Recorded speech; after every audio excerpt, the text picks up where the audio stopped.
Is your smartphone listening in to your conversations? D-Link routers report several severe vulnerabilities, and governments are gathering a lot of data on us from big tech companies. Welcome to Cybersecurity Today. I'm your host, Jim Love. D-Link has alerted users about several critical remote code execution (RCE) vulnerabilities in its discontinued DIR-846 router series, which have a CVSS score of 9.8, indicating high severity. The vulnerabilities identified as CVE 2024-44341 and CVE 2024-44342 involve OS command injection issues that could allow a remote attacker to execute arbitrary code on the affected devices.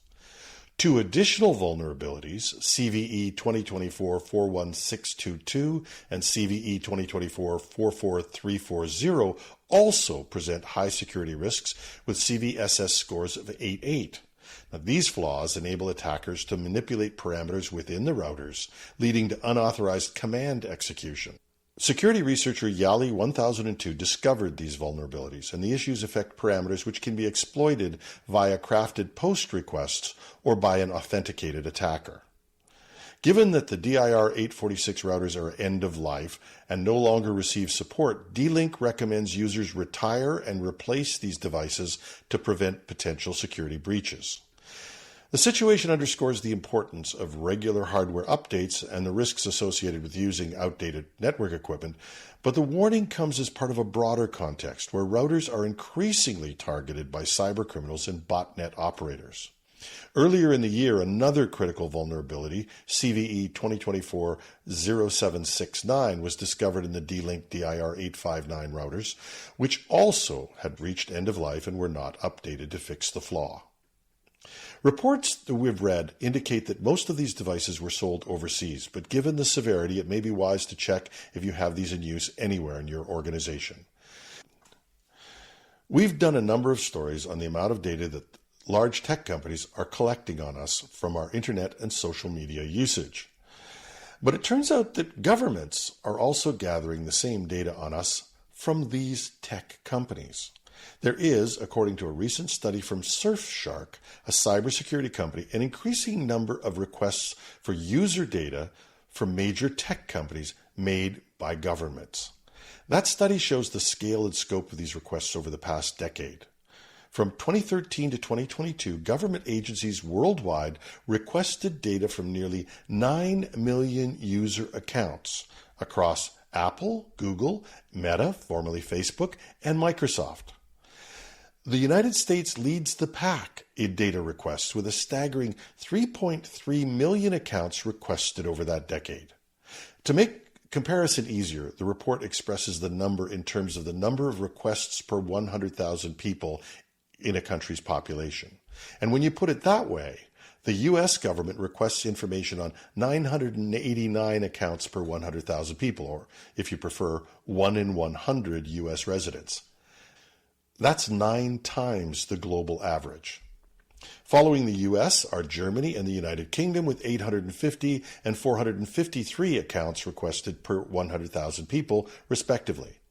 The good news for Canadians is that we're number 27 on the world list, with a mere 145 requests per 100,000 people, or about 6 times less likely to request information on us.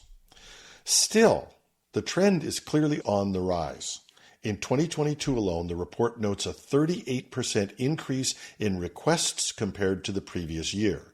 In fact, the number of accounts requested has increased more than 8 times since 2013. Now, how are the tech companies responding to these requests?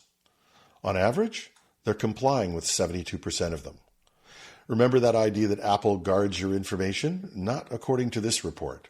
In fact, Apple leads the pack with an 83% compliance rate in 2022, but the others aren't far behind. Google complies with 72.9% of requests, Meta about the same, 72.8%, and Microsoft is the lowest, complying with 67% of requests.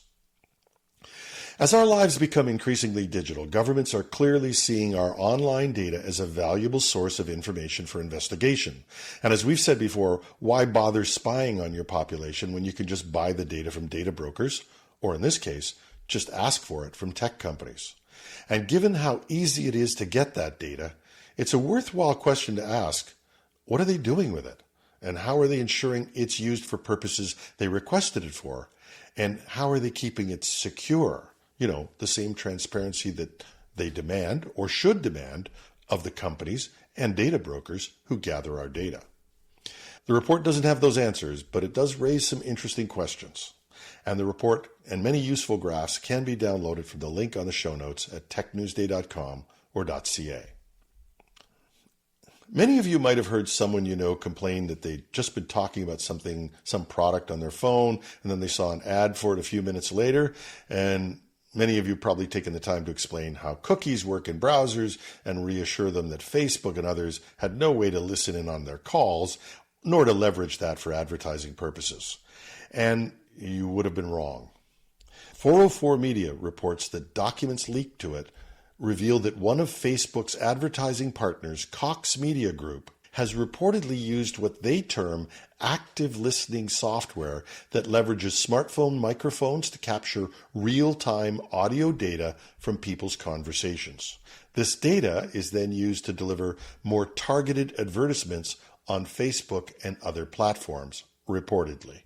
The leaked documents reportedly reveal that CMG has pitched this active listening technology to its clients, and their pitch deck includes tech giants like Amazon, Facebook, and Google. The ability to eavesdrop on people's private conversations and use that information for advertising purposes raises some major privacy concerns.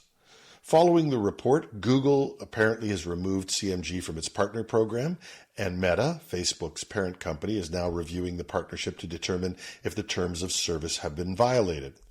This admission understandably outraged many people and reignited a long-standing debate about the extent to which tech companies are willing to invade user privacy in the name of targeted advertising. For those wondering if this is really possible, apparently it is technically possible on older Android phones for sure. And a post on Apple Insider noted that it wouldn't be possible for iPhones because of the Apple OS requiring explicit user permission to use the microphone. And that might be true, but recently we reported that Office 365 programs used on a Mac were reportedly able to bypass some of these safeguards. Given the material supplied by the company, it would seem that they were able to make this work at least on enough devices to develop a working product. And one blogger from a publication called TweakTown raised another question. Is this even legal? Well, presumably, the question is, was this done with the user's knowledge? And the same post also states that the blogger has read the now deleted blog post from Cox Media's site, which stated in their multi-page user agreement, somewhere in the fine print, active listening was included. Now, whether this constitutes permission is again the source of continuing debate. And that's our show. You can find the show notes with links at technewsday.com or .ca. Take your pick.